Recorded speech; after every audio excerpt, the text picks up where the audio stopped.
Olá, caro aluno, é um enorme prazer estar aqui com vocês. Eu sou o professor Regis Garcia e nós estamos na nossa segunda aula de planejamento tributário. O tema da aula de hoje, muito importante, nós trabalharemos com o aspecto do planejamento tributário na gestão financeira e, em especial, das mudanças que ocorrem quando nós praticamos o planejamento no contexto das empresas. As mudanças de regra tributária, as mudanças de regime tributário, as mudanças de alíquota, fatos geradores, que acabam influenciando no valor dos tributos a serem recolhidos. Vamos a um resumo da nossa aula de hoje.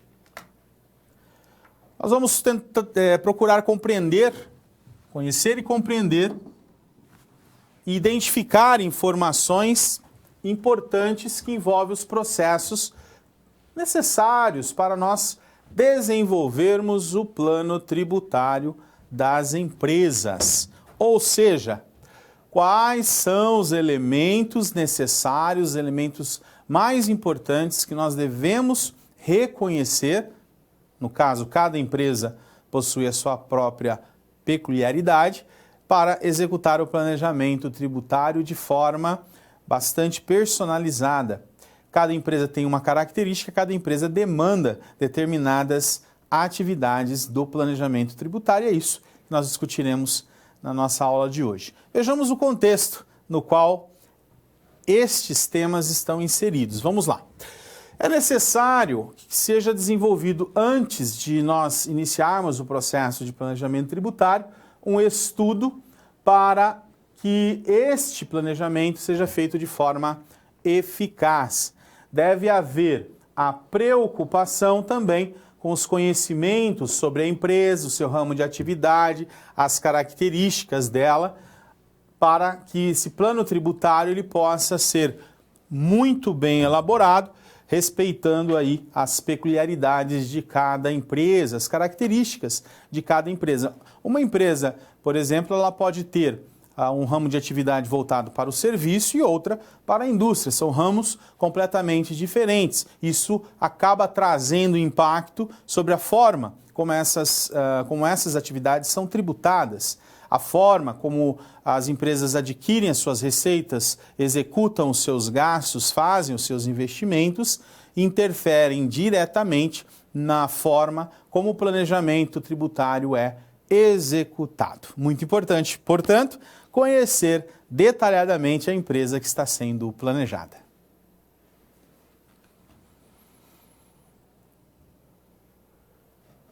Tipos societários. O primeiro passo, quando nós falamos de planejamento tributário, é conhecer, portanto, os tipos societários que as empresas, que as pessoas jurídicas podem ter.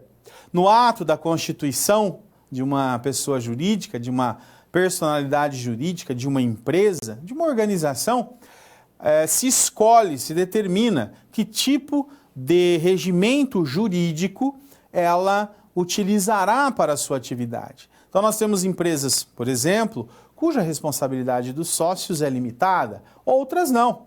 Outras, os sócios respondem por todas as obrigações que a empresa venha a adquirir. Em uma situação ou na outra, nós temos como executar planejamento tributário. Todavia, o planejamento é diferente para cada uma destas situações. Vamos em frente. Primeiramente, é necessário que nós conheçamos a estrutura e os fundamentos relacionados ao planejamento tributário. Quando nós falamos de estrutura e fundamentos, nós estamos falando da base de conhecimentos necessária para que nós façamos as escolhas, para que nós determinemos quais são as medidas mais adequadas em termos de planejamento tributário para cada tipo de empresa. Uma questão fundamental, por isso aqui os fundamentos sendo destacados, é justamente a necessidade de nós conhecermos a legislação. Cada regime tributário implica em uma forma diferente de tratar a questão tributária da empresa. E, claro, a legislação societária é muito importante conhecê-la, porque ela também influencia diretamente na forma pela qual nós fazemos o controle patrimonial dessas empresas e na forma como a contabilidade, no caso, evidenciará, ela demonstrará por meio do balanço patrimonial, da demonstração do resultado do exercício, como está o patrimônio e o resultado da entidade. O planejamento tributário, ele será, portanto, planejado em cima dessas características, daquilo que está sendo evidenciado pela empresa. Entender a legislação societária é entender como essas demonstrações são elaboradas. E também é necessário que nós entendamos a legislação fiscal, que interfere diretamente na forma como os tributos são calculados e recolhidos. Tá certo? Vamos em frente, temos mais conteúdo importante. Vamos aos tipos diferentes de sociedades que, como nós falamos, interferem também no planejamento tributário das empresas. A primeira forma jurídica que nós temos é o simples, ou a forma simples de constituição da pessoa jurídica. É o tipo de empresa que exerce a atividade de natureza intelectual, como, por exemplo, o advogado, o contador, o economista, o administrador, o médico autônomo, enfim. Eles atuam, de acordo com a sua capacidade e formação profissional, geralmente amparados por um órgão de classe, como é o caso do médico, que é amparado pelo Conselho Regional de Medicina, o contador, que é amparado pelo Conselho Federal de Contabilidade, o advogado, que é amparado pela Organização dos Advogados do Brasil, OAB, e assim sucessivamente. Isso é denominado, portanto, de uma atividade constituída sob a forma simples. Nós temos um outro tipo de sociedade, que a gente denomina de nome coletivo. Nesse tipo de sociedade, nós temos ela formada exclusivamente por pessoas físicas, ou seja, eu não tenho como sócio uma pessoa jurídica, como nós temos em outras situações. Os sócios, eles respondem de forma solidária. Então, solidária, eles respondem junto, com a empresa, relacionada a todas as suas obrigações, e ilimitada. Então, não há uma limitação da responsabilidade dessas pessoas físicas em relação às atividades da empresa. O que implica, o que está implicada nessa situação é o fato de que, se a pessoa jurídica ela adquire, por exemplo, obrigações que ela não consiga honrar, os sócios respondem solidariamente, portanto, junto com a empresa, por estas obrigações. Como são pessoas físicas, eles responderão com o seu próprio patrimônio em relação às dívidas da pessoa jurídica. Vejamos outro tipo de sociedade, denominada de comandita simples.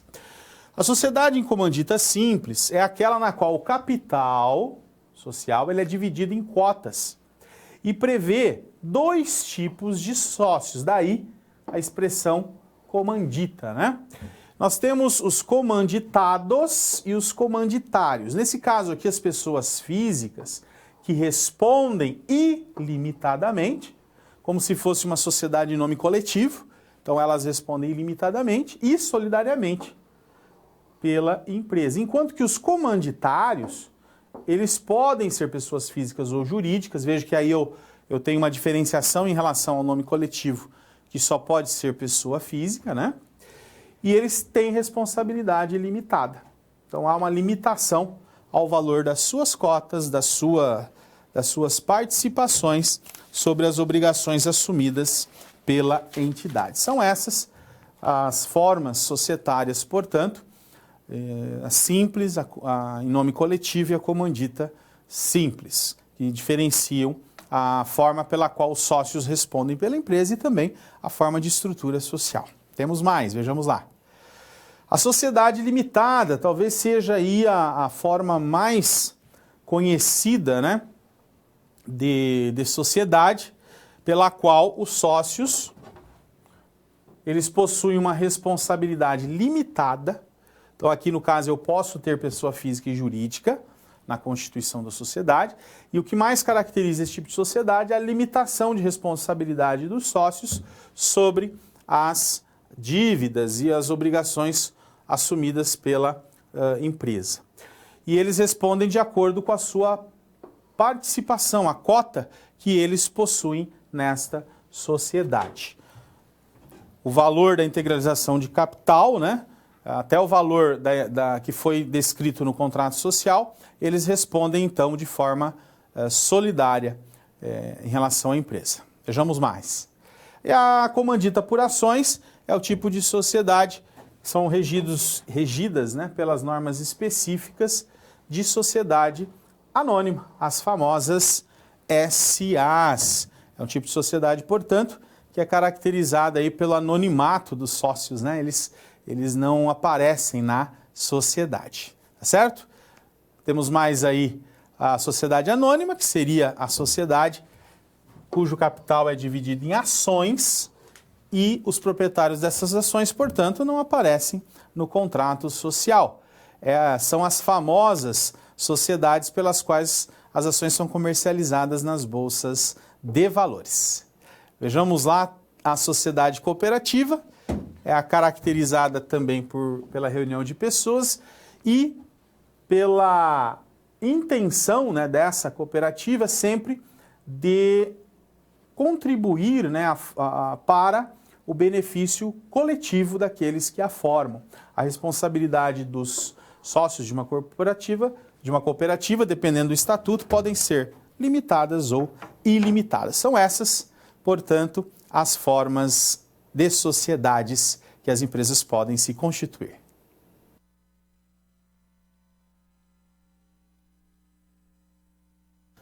Planejamento tributário. No que consiste o planejamento tributário das empresas, das organizações? Aliás, é sempre importante, né, nós falarmos da diferença entre conceito de organizações, entidades, empresas. Por quê?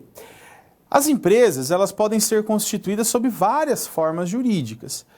Então, as empresas podem ser constituídas como sociedade anônimas, as empresas podem ser constituídas como sociedade de responsabilidade limitada, as empresas podem ser constituídas como sociedade simples, no caso dos profissionais que atuam por sua formação intelectual. Isso é o conceito de empresa. Empresa é aquela que opera no mercado, geralmente envolvendo uma compra e uma venda, né? Uma atividade econômica. Quando a gente fala organização, nós estamos falando em qualquer tipo de organização, seja ela empresa ou não. Então nós estamos englobando basicamente a união de pessoa, capital e trabalho, que vem do conceito econômico, né? É uma visão mais ampla das entidades. E entidade, a gente geralmente denomina os tipos jurídicos, né, que constituem as pessoas, tanto físicas como jurídicas. Então a pessoa física ela pode ser considerada uma entidade, assim como a pessoa jurídica, sob o conceito aí do planejamento tributário, sob o conceito do registro patrimonial. Vamos em frente. O planejamento tributário ele deve basicamente separar esses três elementos, né? O tipo de sociedade, portanto, se ela é simples, se ela é em nome coletivo, se ela é em comandita simples, se ela é uma comandita por ações, se ela é limitada ou uma sociedade anônima. Também a área de atuação da empresa, se ela é uma indústria, se ela é um comércio, se ela é uma prestadora de serviços. E a forma como essa empresa gera receitas, como ela opera, também interferirá diretamente no planejamento tributário. Como vocês podem ver, esses elementos, o tipo de sociedade, o ramo de atividade e como a empresa opera, interferem diretamente na forma como será feito o planejamento tributário. Por quê?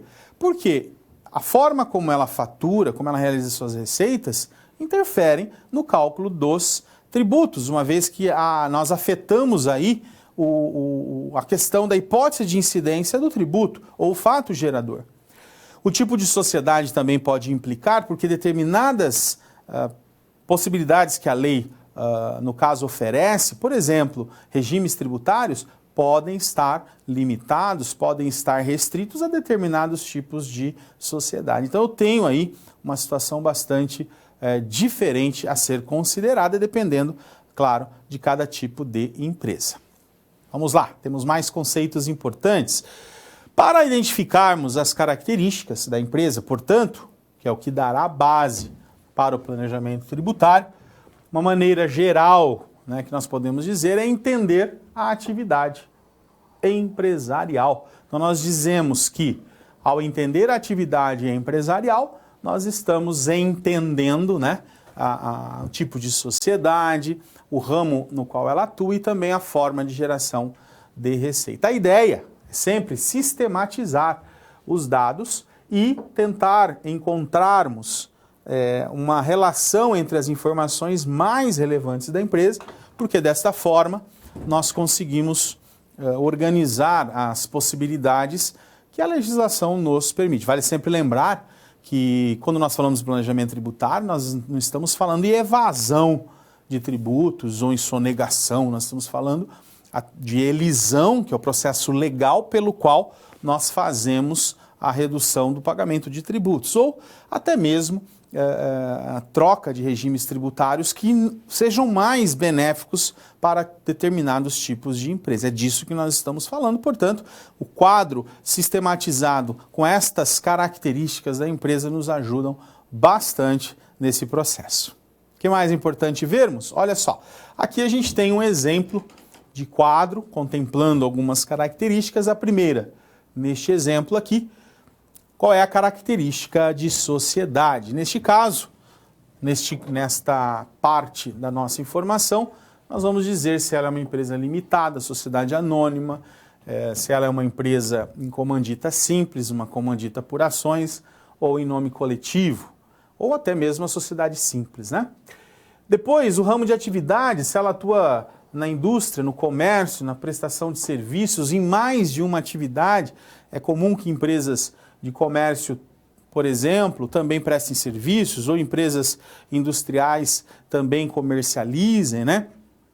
Então eu tenho aí as duas situações previstas. Informar como a empresa desenvolve a sua atividade de produção ou elaboração do produto, que é a forma com que ela opera, né? Então é muito importante que nós reconheçamos esta possibilidade ou esta forma, né, de entender como a empresa atua em determinada situação. E o que mais? O que mais que esse quadro traz de informação importante? Vejamos lá. A origem dos materiais que a empresa adquire, se ele é, por exemplo, comprado dentro do estado, se ele é comprado fora do estado, né? Os insumos relacionados à elaboração de produto, onde a empresa está localizada, porque existem diferentes formas de tributação a depender do estado onde ela está localizada. Nós temos a questão se a empresa opera com importação e exportação, né? O tipo de cliente, se ele vai vender para pessoa física, para pessoa jurídica, para ambos, se esses clientes estão dentro do estado ou fora do estado, mais uma vez, né, uma informação bastante relevante e importante. E além disso, né, além desses aspectos, temos mais informações importantes. Vejamos lá. A fonte de receita e a forma que a empresa cobra essa receita. Sistema de cobrança, se é diário, mensal, se é à vista, se emite duplicata ou não, né? Se a fonte vem mais de clientes, pessoas físicas ou jurídicas, se são a prazo, se são à vista. Vejam que são todas características bastante relevantes e que interferirão no planejamento tributário.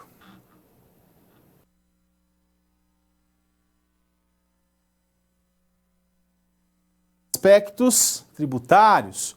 Um dos elementos, talvez o principal, né, de interferência no planejamento tributário deriva justamente dos aspectos tributários, porque as formas diferentes em que o tributo ele é gerado, por exemplo, as diferentes formas de fatos geradores, de hipóteses de incidência, a questão das bases de cálculos, das alíquotas, dependendo de cada situação, acabam interferindo de forma bastante significativa no planejamento que você fará de curto, médio e longo prazo em termos tributários da empresa. A questão comercial está muito atrelada a esta questão tributária justamente porque um dos aspectos mais relevantes considerados quando nós estamos fazendo o plano tributário, por meio da organização das informações, é que tipo de receita e de que forma essa receita ingressa na organização. Então, se eu consigo unir a preocupação, a visão sobre o aspecto tributário com a questão comercial, eu tenho aí um planejamento mais sólido, mais consistente. Vejamos informações importantes sobre isso. Primeiro, a identificação de aspectos ou dos aspectos tributários. Para identificarmos os aspectos tributários e fiscais, há necessidade, ou pelo menos se orienta, a que seja feita a organização. Aqui nós temos um quadro, denominado de quadro 2 neste caso, que vai nos ajudar a entender melhor quais são os aspectos mais relevantes relacionados à questão tributária das empresas. Ele seria um meio, uma ferramenta, uma forma, uma metodologia, uma sistematização para organizar as informações. Não necessariamente esses quadros terão esta mesma forma que nós estamos aqui apresentando no nosso conceito, mas ele estará próximo dessas informações. Podemos dizer que são as informações mais relevantes que precisam ser consideradas no processo de planejamento tributário. Vejamos lá, então, quais são estas informações. Então, os tributos incidentes na operação talvez seja a primeira e mais importante informação quando trabalhamos com planejamento tributário. Por quê? Porque quando nós trabalhamos com tributos, cada tipo de empresa acaba estando sujeita a tributos diferentes. Então, informar aqui as questões tributárias e as tributações incidentes nas operações da empresa é fundamental.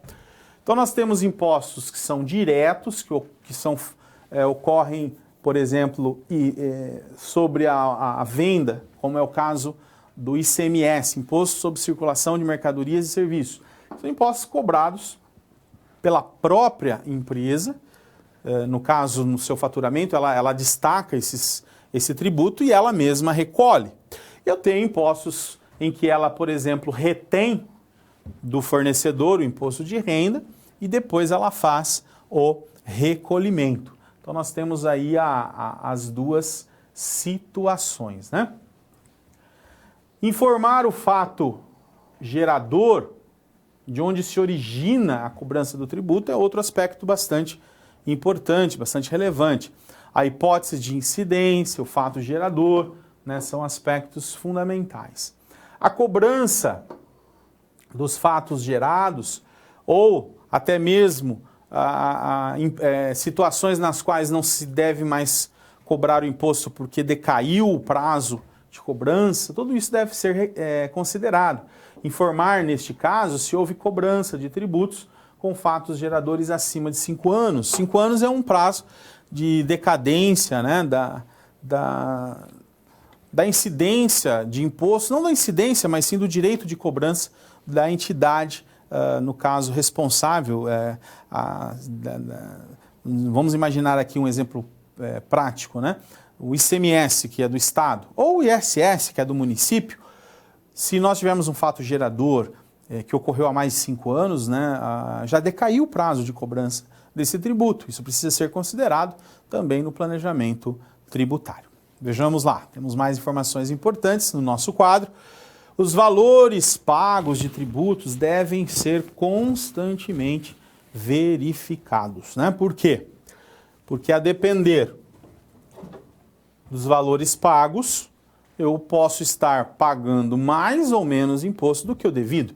Então, o confronto entre os valores efetivamente pagos de tributo naquele período vai me ajudar a verificar, a checar se eles foram corretamente recolhidos, ou seja, se o valor devido é de fato o valor que foi recolhido. Também um outro aspecto é a existência de créditos fiscais não aproveitados. Informar se existem créditos de tributos que não foram deduzidos pela empresa. Créditos tributários derivam ou de recolhimento a maior, que a empresa de repente possa ter feito, mas também eles podem derivar, eles podem, no caso, ser oriundos de valores de compras que pelo regime não cumulativo permitem a recuperação do tributo. Então eu tenho as duas situações a ser considerada neste caso. Ou o crédito de tributos que foi pago a maior, ou o crédito de tributos em processos anteriores, no caso de regime não cumulativo, tá certo? E a questão também bastante relevante que vai integrar o quadro de planejamento tributário, ou seja, a síntese da informação, é o débito do imposto, ou seja, a outra parte da moeda. Eu também preciso registrar, verificar, né, assim como nós dissemos há pouco, se o fato gerador ele está dentro do período em que esse tributo pode ser cobrado, ou seja, se ele não decaiu o prazo de cobrança, mas ao mesmo tempo eu preciso verificar se a base de cálculo, a hipótese de incidência do tributo foi respeitada adequadamente. Nós podemos usar aqui como exemplo de uma situação que pode acontecer, de você tributar a receita bruta que a empresa teve. Vamos imaginar que nós estejamos falando de uma empresa que comercializa tecidos e que ela tenha faturado dentro daquele determinado período o valor de 100 mil reais na venda de tecidos. E ela tributou esses 100 mil reais naturalmente, né, como deveria acontecer, suponhamos aqui com 12% de ICMS. Então 12% sobre 100 mil, nós temos aí 12 mil reais. Mas nós temos a situação de devolução de parte dessa venda. Suponhamos que 10% da venda total do mês tenha sido devolvida. Cabe ao planejamento tributário verificar se a redução oriunda dessa devolução, ou seja, o crédito oriundo dessa devolução foi respeitado. Então eu tenho as duas situações, a de crédito oriundo de compra, mas também o crédito oriundo de devoluções. Por isso é tão importante a estruturação em um quadro, porque isso permite que nós possamos visualizar de uma forma mais pedagógica as informações relativas ao planejamento tributário.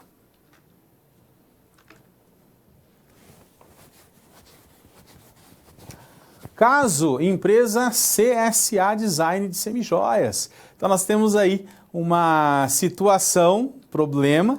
Lembrando que a situação problema é a oportunidade de nós colocarmos os conteúdos teóricos aprendidos em prática. A situação problema nos permite chegar mais próximos de como os conteúdos teóricos são colocados em prática na atividade profissional. Por isso, nós vamos conhecer agora o caso da empresa CSA e a situação problema que está sendo proposta. Vejamos lá. Dri César, Grazi, Betânia e Dri Luize são pessoas, né, que resolveram aí operar como pessoas jurídicas, né? Eles são 4 jovens, estudantes ainda, né, que após participarem do desafio de empreendedorismo lá da faculdade, a qual eles participam, eles se animaram e resolveram criar uma empresa. Então, essa situação, aliás, que reflete uma situação bastante comum, né, na realidade das empresas brasileiras. Geralmente elas derivam de empreendedorismo ou de empreendedores de primeira viagem, né? No caso aqui, são estudantes. O ramo que eles escolheram é o de semijoias e eles estão contando com a criatividade de cada uma dessas pessoas, dos 4 integrantes, para atender a demanda, né? Principalmente do público feminino, porque semijoias é uma área mais voltada para o público feminino e com idade entre 20 e 55 anos. Então, por que o detalhamento, né, dessa situação antes de mais nada? Quando nós falamos em planejamento tributário, todas as informações possíveis sobre o negócio, sobre a situação da empresa, sobre como ela está operando, é fundamental. Nós precisamos, muitas vezes, conhecer a empresa por dentro, conhecer os detalhes mais relevantes da empresa para que nós possamos tomar as decisões corretas em relação ao planejamento tributário. Eu poderia até dar um exemplo a vocês. A empresa CSA aí, que está sendo aberta por esses 4 jovens, elas poderiam, de repente, ser aberta, a empresa poderia ser aberta e se enquadrar no regime simplificado de recolhimento de tributos, o Simples Nacional. Só que se não houver uma análise correta, esse processo de adesão da empresa a este sistema tributário vai durar muito pouco. Porque vamos supor que essa empresa de semijoias ela tenha como meta atender a todo o Brasil. Certamente, o faturamento da empresa vai crescer com tamanha rapidez que ela na mesma velocidade, se desenquadrará do regime tributário simples. Isso precisa ser analisado, portanto, com antecedência. Mas vejamos lá o que a empresa está precisando em termos de ajuda. Esse grupo de 4 pessoas trabalha com design de semijoias, né? Ele será realizado o registro da empresa, portanto, a constituição dela imediatamente nos órgãos competentes. Há uma grande dúvida entre os sócios, pois qual é o tipo de sociedade que ela será constituída? Né? Então, eles pretendem entender, primeiramente, os tipos de sociedades possíveis para tomarem aí a melhor decisão quanto ao tipo mais adequado. Em um recente estudo, foi comandado por Betânia, uma das sócias, né, sobre as projeções financeiras, a estimativa de faturamento da empresa é de R$120 mil em média. Com esse faturamento, com esta informação, né, nós temos já algumas decisões importantes a serem tomadas. O desafio, portanto, seu enquanto consultor desta empresa, é elaborar um parecer, orientando os jovens empreendedores, né, no sentido de estabelecer o tipo de sociedade que deverá ser constituída, bem como o impacto na estruturação do planejamento tributário a partir desta escolha. Então, primeiramente, para que a escolha ela seja feita de uma forma adequada, é importante se conhecer, né, primariamente, os tipos de sociedade e, de antemão, os impactos que cada tipo de sociedade traz para os sócios. E, neste caso, a responsabilidade do sócio sobre as obrigações assumidas pela empresa é um dos elementos mais relevantes. Os 4 sócios responderão ou não de forma ilimitada pelas obrigações assumidas pela empresa. Quanto cada um responderá caso haja algum tipo de problema ocasionado pela empresa? Eles responderão solidariamente, subsidiariamente ou não responderão pelas dívidas da empresa? São todas questões que precisam ser pensadas, são todas questões que precisam ser respondidas para se orientar adequadamente a constituição dessa empresa. Vejamos lá. Primeiro, é necessário identificar o número de sócios, porque, por exemplo, para que uma empresa seja constituída sob a forma simples, eu teria aí uma atividade, né, pela qual a função ou a operação dessa empresa teria que ter um caráter mais voltado para a atividade profissional, como contador, advogado, engenheiro, médico, né? A gente chama isso de atividade intelectual. Neste caso, são 4 sócios e estão estudando, então nós não temos essa questão da atividade intelectual. Segundo, identificar quem vai administrar, se são os 4 sócios que administrarão conjuntamente ou se será escolhido apenas um. Então, nós precisamos definir esses aspectos porque eles interferirão diretamente na forma, né, pela qual a sociedade ela será constituída. Sempre importante nós respondermos a essas questões de forma participativa, envolvendo todos os interessados. No caso, a consultoria, o contador, enfim, conjuntamente com os sócios. Vamos em frente. Terceiro, os elementos que determinam, como, por exemplo, o capital social que será constituído, né? Se eles serão integralizados de que forma, o faturamento que se espera mensalmente da empresa, neste caso, R$120 mil, e o tipo de sociedade. Baseados aí na característica da sociedade, 4 pessoas, e a ideia, obviamente, é que haja responsabilidade limitada delas. A melhor sugestão é o tipo de sociedade denominada de responsabilidade limitada. O que mais importante? Vejamos lá. Nós temos a segunda situação, problema, que diz respeita a esses 4 sócios, né, que constituíram a empresa de semijoia, depois de 12 meses. O que aconteceu, né? Quais são os tributos que estão atrelados a essa atividade? Veja que agora nós estamos no momento futuro, né? Então a empresa ela vai operar pagando ICMS pelo comércio, PIS e COFINS pelo faturamento e RPJ e contribuição social sobre o lucro líquido, porque ela obterá lucro, né? E a matéria-prima é adquirida no mercado nacional e ela vai vender também dentro do mercado nacional. Faturamento de 4.720.000, não há créditos a serem recuperados, aí os prazos de duplicatas de vendas é importante e os impostos que foram pagos, no caso, 620.000. Veja que são todas informações importantes e relevantes que na qualidade de consultor você tem que identificar as características da atividade da empresa dentro desses procedimentos, que já estão aí todos listados, né? Primeiramente, deverá ser identificados os aspectos da atividade empresarial e, por último, os aspectos tributários e fiscais com base nestas informações. Eis aí o desafio de você como consultor.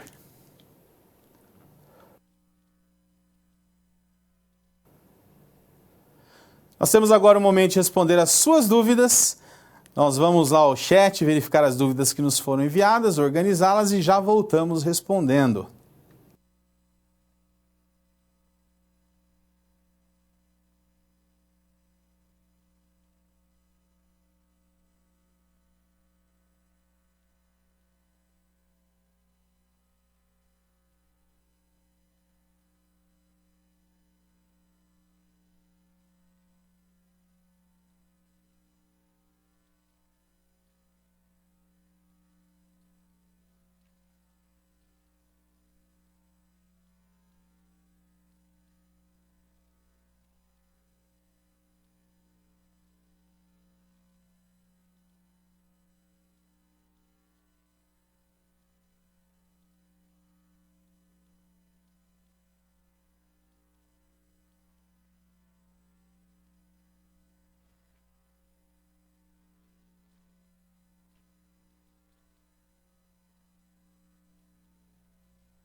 Muito bem. Sim, nós podemos aplicar o planejamento tributário em qualquer tipo de empresa. Ele é aplicável a qualquer tipo de empresa. Pessoal, aproveitando aqui o finalzinho da nossa interação, eu tenho um recado para vocês que a nossa coordenação pediu para dar. Está havendo um workshop de finanças na prática. Esse workshop ele terá encontros, no caso, transmitidos dia 9/10, amanhã, portanto, e 16/10. ele é ao vivo, né? Um encontro bastante interessante e vocês estão sendo convidados para participarem.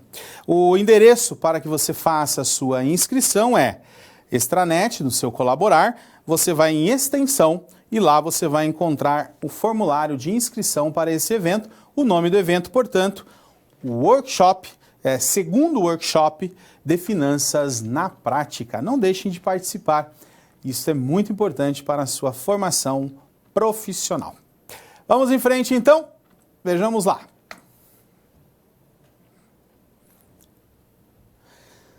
Transformação e fusão. As empresas, na busca de manterem-se competitivas, de aumentarem a sua participação de mercado, de conseguirem, né, atuar de forma mais significativa no mercado, elas acabam se unindo, elas acabam aderindo, né, a transformações societárias, acabam buscando formas alternativas de operarem juridicamente. A fusão, a transformação, assim como a cisão, a incorporação, são formas pelas quais as empresas se modificam e buscam, portanto, um melhor posicionamento na sua atuação de mercado. Vamos conhecer algumas características, portanto. Primeiramente, o conceito de reestruturação societária. Quando nós falamos em reestruturação, nós estamos falando em uma empresa que está em uma determinada situação e passa para outra. Ou seja, ela está numa situação, por exemplo, de atuação sozinha no mercado e, de repente, ela busca, por meio dessa reestruturação, alterar o seu modelo societário. Bem, quando a empresa ela está alterando o seu modelo societário, ela geralmente está envolvendo mais de uma empresa, né, neste processo. Na prática, significa promover alterações na composição da sociedade que foi criada. Então, eu posso ter, por exemplo, o aumento de sócios, do número de sócios, a saída de um determinado sócio, tá certo? O ingresso de uma pessoa jurídica como sócia, a saída de uma pessoa jurídica como sócia, são todas atividades que acabam culminando aí no que nós denominamos de reorganização societária. E mais importante vejamos lá.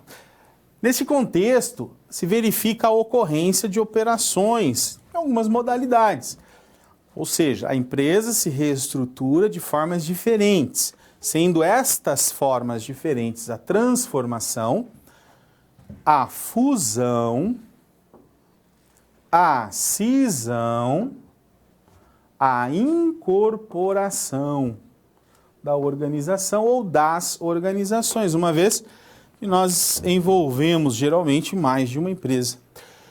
Estes processos são estratégicos e visam, sem dúvida nenhuma, a um melhor posicionamento da entidade no mercado. Esse é o maior objetivo, sem dúvida nenhuma, de uma transformação societária. Nenhuma empresa vai se transformar societariamente se não tiver um benefício previsto, se ela não tiver um objetivo muito bem definido. Conheçamos, então, essas formas de reorganizações societárias. Vamos falar primeiramente da transformação. Em linhas gerais, ou de uma forma mais ampla, né, nós podemos considerar a transformação societária como uma sociedade que é constituída sob uma determinada forma jurídica, ela passa a ter uma outra forma jurídica. Como, por exemplo, uma sociedade de capital fechado, uma sociedade anônima de capital fechado que passa a abrir o seu capital comercializando as suas ações na Bolsa de Valores. Este é um exemplo.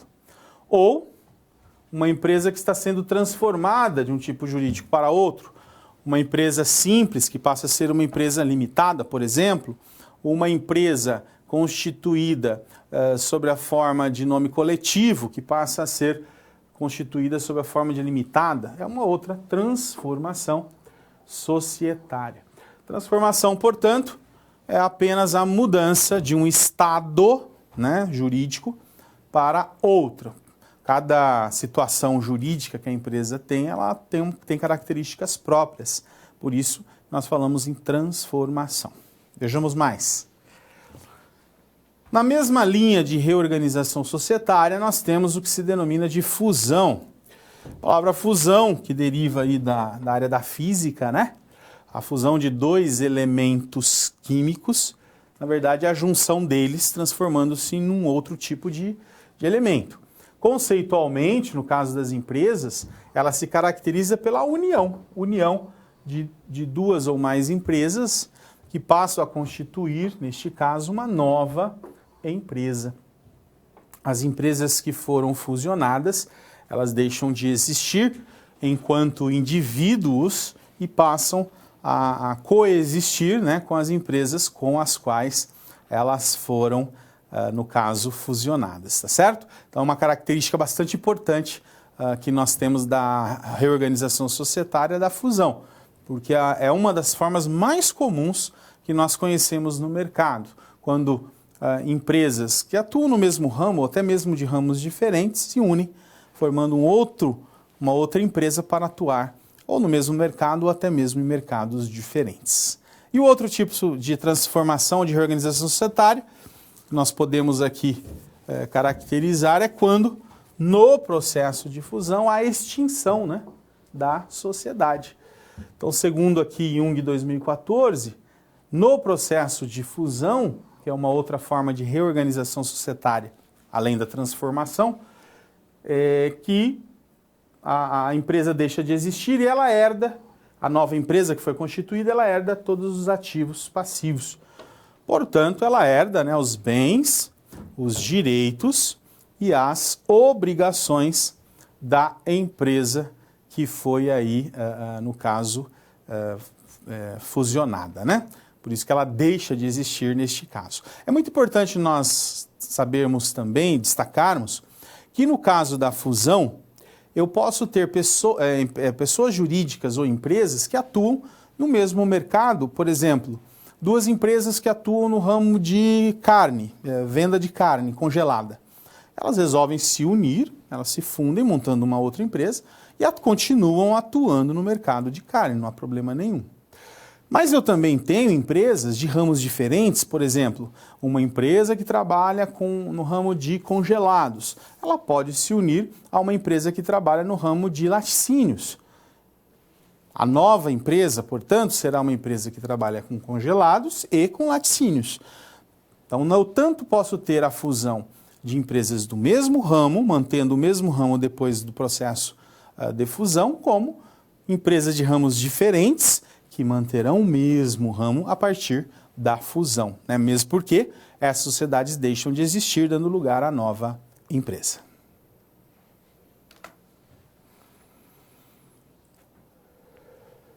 Cisão e incorporação. Quando falamos de reorganização societária, nós precisamos considerar que existem formas diferentes de representação destas reorganizações societárias. Uma dessas formas é a cisão.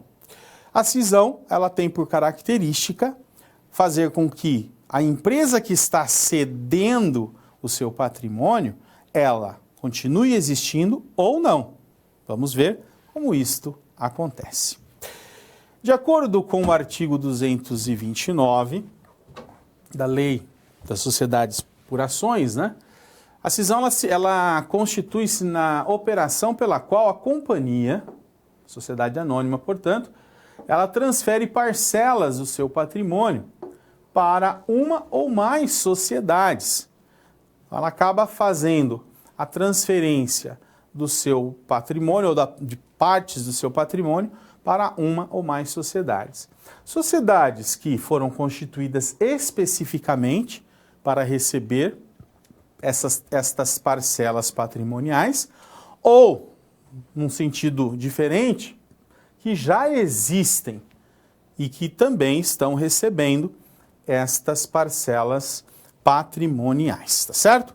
Então, a cisão, ela constitui-se da transferência de parcelas do patrimônio de uma empresa para outras empresas. A palavra cisão, né, vem de corte, de separação. Ok? Então é mais fácil de nós compreendermos que no conceito societário, cisão é a separação, é a divisão, tá bom? Continuemos, vejamos lá. A cisão, no caso da cisão, né, se houver a extinção da companhia que foi cindida, a companhia que foi cindida é aquela que transferiu parcelas do seu patrimônio para uma ou mais empresas. Se ela for extinta, ou seja, se ela fizer a versão, a transferência de todo o seu patrimônio para outras empresas, ou dividindo-se o capital, a gente fala, né, nesse caso, de uma cisão total, ela deixa de existir. No caso, se foi transferida apenas parte, a gente denomina de cisão parcial. Então nós temos a cisão total e a cisão parcial como duas formas diferentes de se constituir o processo de cisão. Vale destacar que num processo de cisão total, a empresa deixa de existir, afinal ela transferiu todo o seu patrimônio para as empresas que receberam, né? Então nesse caso ela deixa de existir, por isso é totalmente cindida. A cisão parcial, ela transfere partes do seu patrimônio, mas ela continua com uma parcela patrimonial e continua atuando com esta parte que lhe restou, tá ok? Vamos lá, temos mais informações importantes agora falando sobre a incorporação. Segundo Weber, 2008, esse processo de reorganização societária, ele se caracteriza quando uma empresa existente absorve. Então veja que neste caso aqui, a absorção de uma outra empresa, sem que a incorporadora, ou seja, a empresa que está recebendo a parcela patrimonial, ela perca a sua identidade. Então a diferença neste caso, por exemplo, de uma fusão, é que não há existência de uma nova empresa. Na verdade, a empresa que está recebendo o patrimônio da outra, ela continua existindo, né? Nesta modalidade societária, as empresas incorporadas, ao contrário da incorporadora, elas deixam de existir. Então, no caso das incorporadas, elas deixam de existir. No caso da incorporadora, ela continua existindo. É isso que caracteriza, basicamente, esse tipo de reorganização societária. Assim como ocorre no caso da fusão, da cisão, a incorporação também é uma reorganização societária. O que diferencia neste caso é que a empresa incorporada, esta sim deixa de existir, afinal ela foi para dentro da empresa incorporadora. E a empresa incorporadora, ao contrário, ela continua existindo, mantendo as suas próprias características. Esse é o principal elemento que deve ser considerado. É muito importante nós lembrarmos também que no caso da incorporação, a ação estratégica, a gente chama, nesse caso, de uma decisão estratégica, né? Por que eu incorporo uma outra empresa? Geralmente é para se aumentar a vantagem competitiva da incorporadora. No caso da fusão, há a junção de duas empresas. Então o interesse, geralmente, está nas duas empresas que estão se fundindo para formar uma outra empresa atuante no mercado, mantendo a capacidade competitiva, o diferencial competitivo em conjunto. Quando a gente fala de incorporação, claro que ambas as empresas têm os seus interesses, né? Até mesmo a empresa que está deixando de existir. Todavia, geralmente, falando aqui de aliança estratégica, geralmente o que ocorre é que a empresa incorporadora, ela tem o domínio daquela ação que está sendo executada. Tanto é que a incorporadora, ela mantém-se, então a incorporadora ela recebe o patrimônio da incorporada e ela continua atuando, né, estrategicamente no seu mercado, diferentemente da incorporada que deixa de existir. Não necessariamente o benefício se dá só, ou tão somente, né, no caso da incorporadora. A incorporada também pode entender que estrategicamente é melhor que ela deixe de existir mesmo, e que ela passe a participar daquela atuação estratégica no mercado conjuntamente com a empresa incorporadora. Então, ambas estão certamente tomando decisões estratégicas. Mas no caso, o grande ponto, né, que separa ou que diferencia a incorporação da fusão é que a empresa mantendo a sua atividade, incorporando a outra, ela terá uma vantagem competitiva, mantendo as suas características enquanto empresa. Nós temos ainda a situação da cisão, em que a empresa ela divide o seu capital entre outras empresas, que também é uma aliança estratégica, que também pode representar uma decisão estratégica envolvendo a competitividade, mas nesse caso, a empresa que foi cindida parcial ou totalmente, ela geralmente está fazendo isso em benefício da empresa que está recebendo o seu patrimônio. São as diferenças, né, que nós temos entre essas reorganizações societárias. O mais importante é que nós saibamos que a reorganização societária ela é uma decisão estratégica.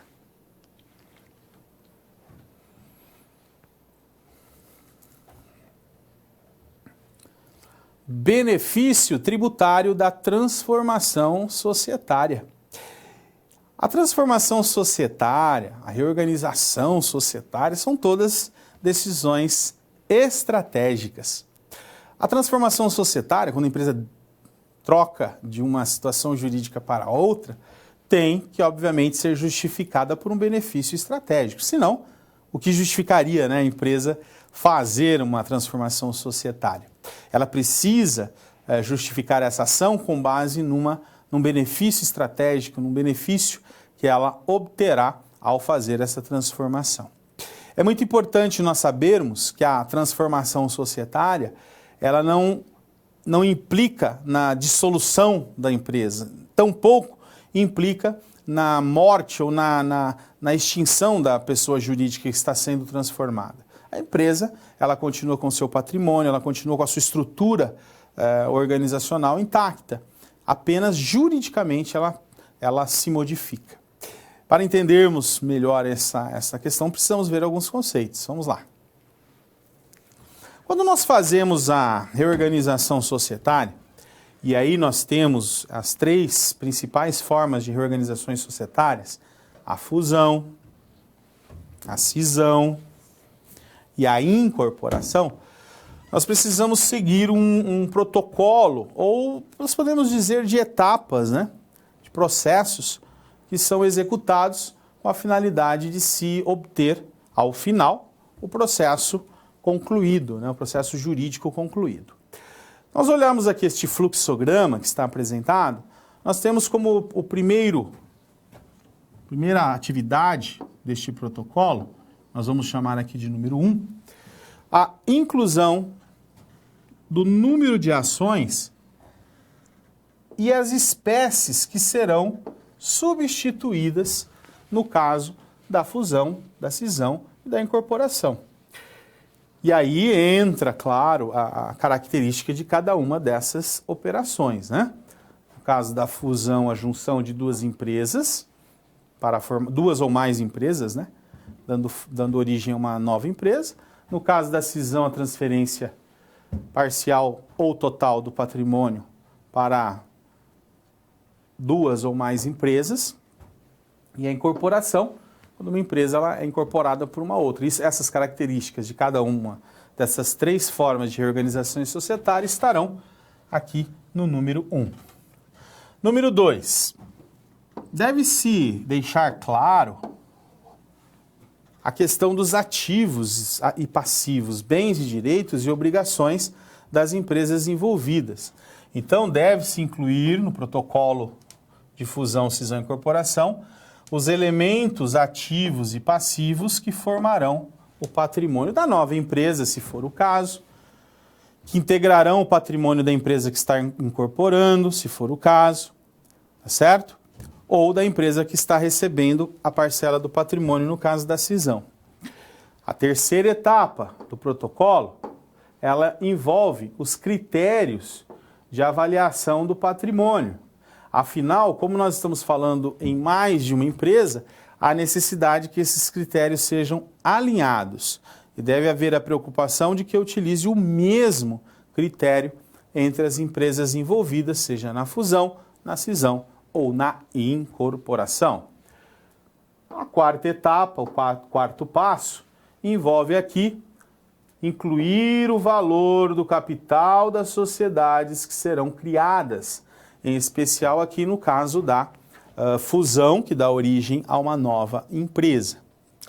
E também incluir o projeto de estatuto, afinal, a partir das mudanças societárias, eu preciso adequar os estatutos, alterações estatutárias, etc.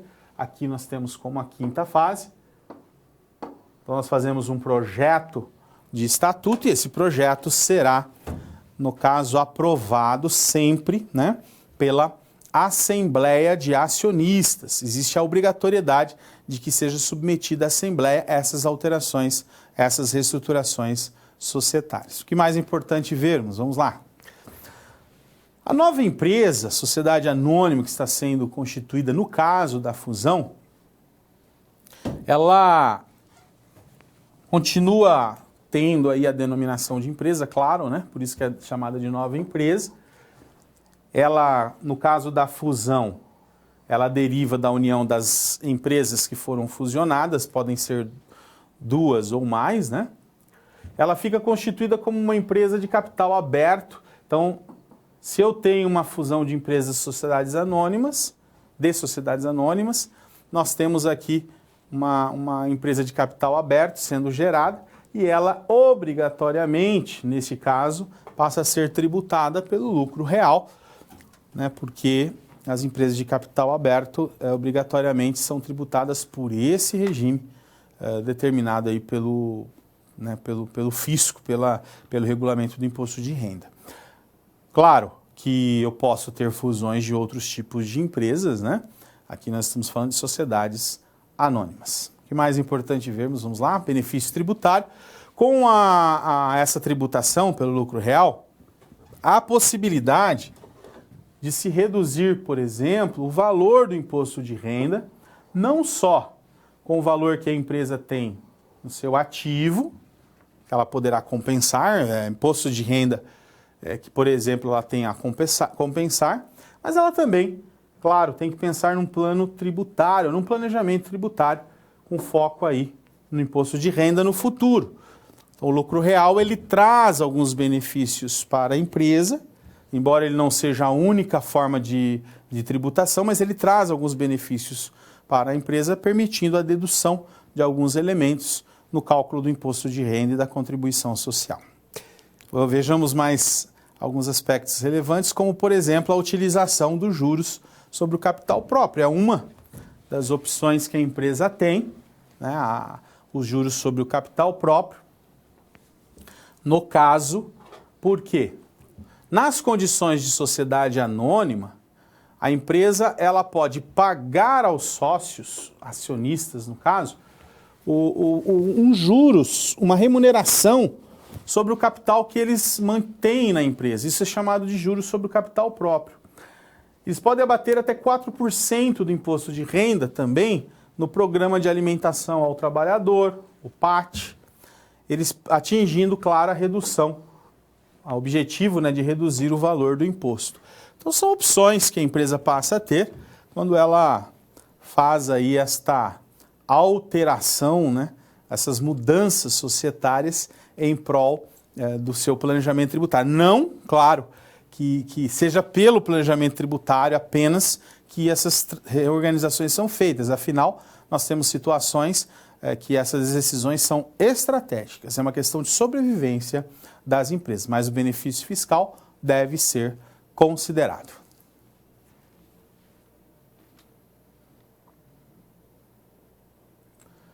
Resolução de situação-problema, continuando as atividades com a empresa CSA Design de Semijoias. Nós precisamos avançar aí nas questões envolvendo esta empresa, né? Só recapitulando, é uma empresa constituída de 4 sócios, todos estudantes, novos empreendedores, cheios de gás, sangue nos olhos, né? Tentando atuar aí no mercado e que estão já em operação com esta empresa. Algumas questões importantes precisam ser consideradas no tocante ao planejamento tributário desta empresa. Vejamos lá.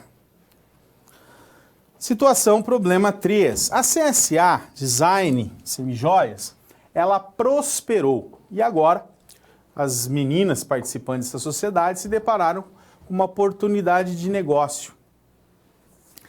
Surgiu a possibilidade de compra, de aquisição de uma outra empresa concorrente denominada de CHU, que estrategicamente, vejam que quando eu falo em reorganização societária, quando eu falo em reestruturação societária, eu estou falando de decisões estratégicas.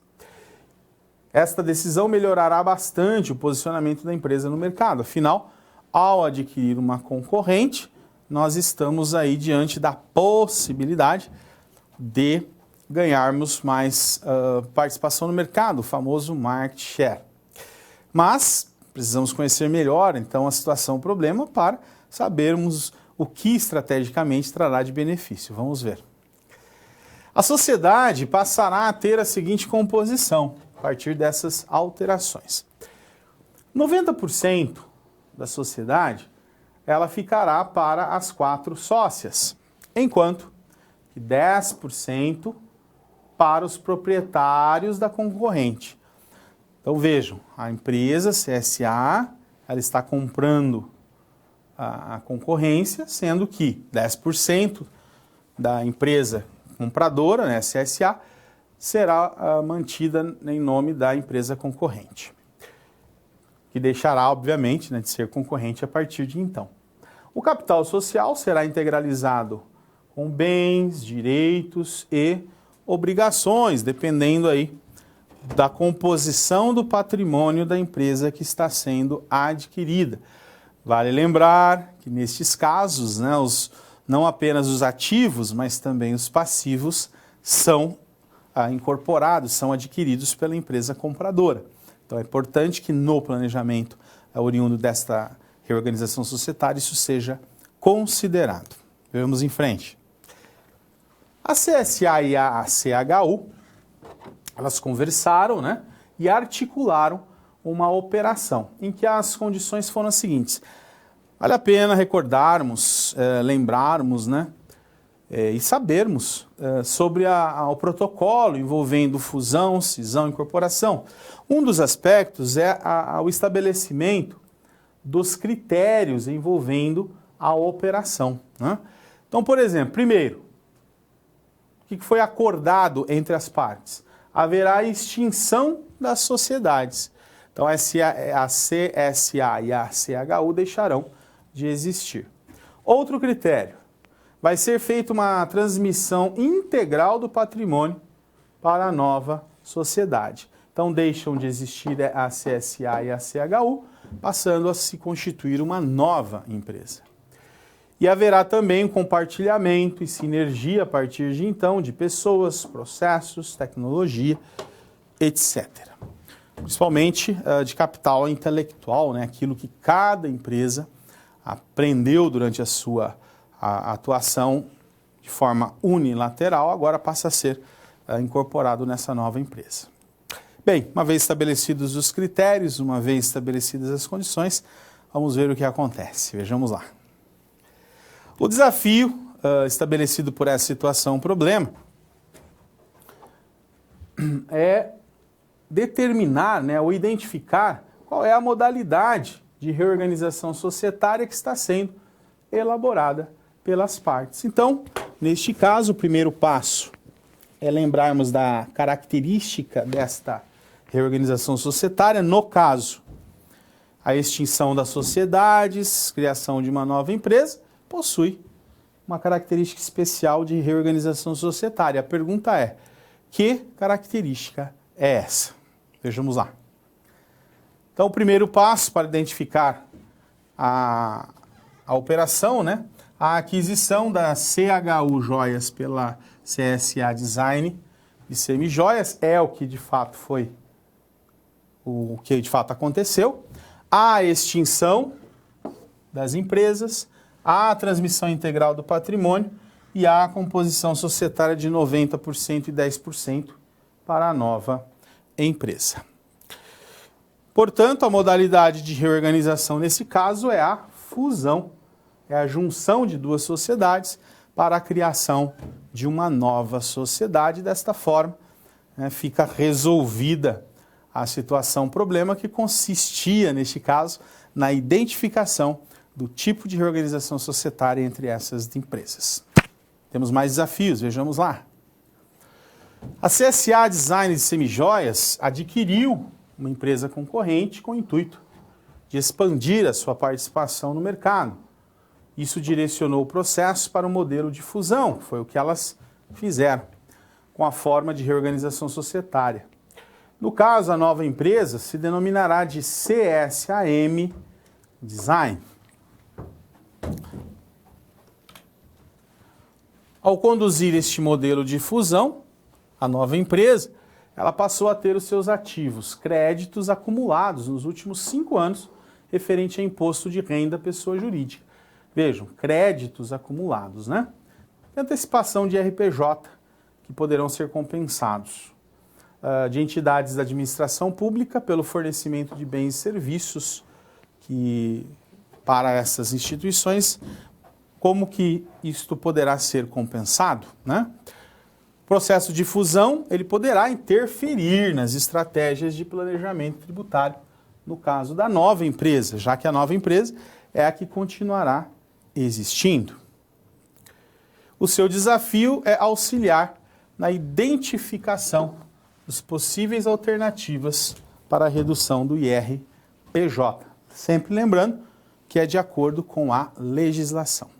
O primeiro, com base no Regulamento de Imposto de Renda, como por exemplo o RIR 99, que determina que a pessoa jurídica que tiver parte ou todo do seu patrimônio absorvido por uma operação de incorporação, cisão ou fusão, deverá levantar o balanço específico na data do evento. Então esse é o primeiro passo a ser resolvido, né? Depois identificar se houve créditos registrados no ativo de uma das empresas, sim, a gente sabe que houve, né, crédito de uma das empresas. E as formas de remuneração dos sócios. Como a empresa trabalhava pelo lucro presumido, os sócios faziam retiradas mensais de prolabore. Se optar agora pelo lucro real, utilizando o juros sobre capital próprio, haverá economia de imposto. Ou seja, existem aí estratégias interessantes de redução de imposto. O que é mais importante nessa solução? Identificar outras formas de reduzir imposto, como por exemplo, com doações e contribuições ao Fundo de Amparo ao Trabalhador. São todas opções interessantes.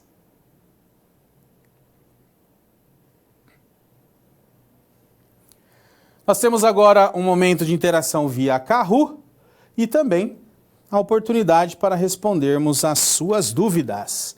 Então, primeiramente, vamos ao nosso Kahoot, como é de praxe. Primeiramente, aqui 857-428 é o nosso PIN de acesso ao Kahoot. Então, vamos acessar aí o nosso Kahoot para podermos fazer a nossa... respondermos, né, às questões e aos nossos desafios. Já temos aí a Flávia participando do nosso Kahoot. Então, a Flávia, será que a Flávia vai jogar sozinha hoje? Não. A Raquel de Jaú também quer participar aí desse desafio, né? Então já temos aí a Raquel, a Flávia. Vamos lá. Mais participações. Temos agora também o Daniel, do Paraná.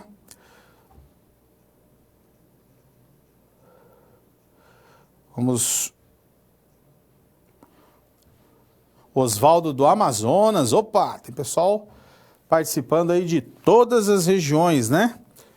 As nossas questões que serão apresentadas no nosso Kahoot. Bem, nós podemos aqui começar nossas perguntas, são 4. Primeira.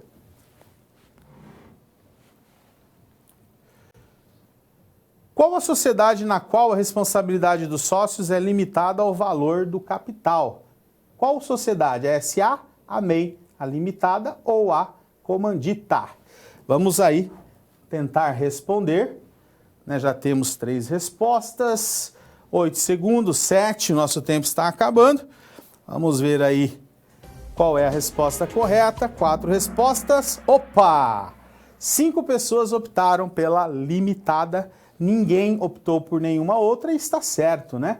A que tem responsabilidade limitada é a LTDA. Flávia, em primeiro lugar, com 878 pontos, seguida do Osvaldo, do Amazonas, com 790 pontos, a Raquel de Jaú, 778 pontos, seguida do Daniel, do Paraná. Mas todos aí muito próximos. Vamos para a próxima questão. Dá tempo ainda de você buscar uma melhor colocação, né? Qual é o objetivo de uma cooperativa? É prestar serviços aos associados? Verdadeiro ou falso? O que você acha? Verdadeiro ou falso? Cooperativa. Prestar serviços aos associados? Verdadeiro ou falso? Acabou o nosso tempo. 4 pessoas optando aí por verdadeiro. Vamos ver como ficou agora o nosso ranking. Passando à frente, Osvaldo do Amazonas com 1.643 pontos. A Flávia do Paraná em segundo lugar com 1.506 pontos, seguida do Daniel aqui do Paraná também, 1.465 pontos. A Raquel de Jaú chegando bem mais próxima aí do terceiro lugar. Vamos ver a próxima questão, penúltima. A forma de origem de um tributo é indicado na lei.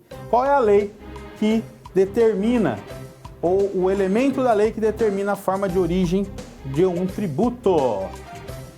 É a alíquota? É o rateio? É a base de cálculo ou é o fato gerador? Vamos lá, cada um fazendo a sua opção. 3, 2, 1 segundo, acabou! Vejam que as respostas aí já estão bem mais diversificadas, né? A resposta correta é o fato gerador. Vamos ver como é que ficou o nosso ranking.